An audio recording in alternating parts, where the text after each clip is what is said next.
দিয়ে কি করবা? না, মানুষের গায়ে শাড়ি পরা দেখলে ওনার ভাল লাগে, আমি ওই শাড়ি গাইতে ওনার সামনে গিয়ে বসে থাকলাম, আমার দেখে ওনার ভাল লাগবো। এই ওসমান ভাই কি কইছে জানো? কি কইছে? ওনার নাকি মন্টু ভাইয়ের মতো আগে রাখছিল, এখন রাগ কই গেছে?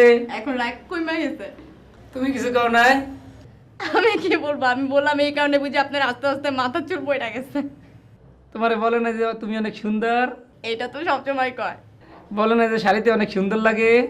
সেরকম কিছু বলে নাই, তবে বলছে আমার একটা শাড়ি কিনা দিব।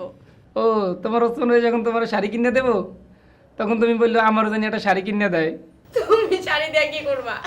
না, মানুষের গায়ে শাড়ি পরা দেখলে ওনার ভাল লাগে, আমি ওই শাড়ি গাইতে ওনার সামনে গিয়ে বসে থাকলাম, আমার দেখে ওনার ভাল লাগবো। আমার সমস্যা কি হয়েছে জানো? তুমি অনেক সুন্দর, তুমি সুন্দর না হয়েছে আর একটু কালা হইতা বা ল্যাংরা হইতা বা খোরা হইতা, তাহলে আমি এখন তোমার নিয়ে যে টেনশনটা করি, চিন্তাটা করি, এই চিন্তাটা আর করা লাগতো না, বুঝছো? তাইলে তুমি একটা কালো মাইয়া বিয়ে করতা।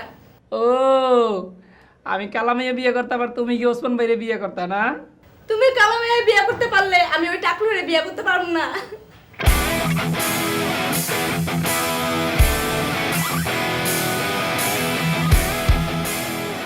আর যদি আমার সামনে বসে তুই ওসমানের নাম মুখে লস, তোর ট্যাংরি বাইঙ্গা একদম হাতে ধরাই দেব।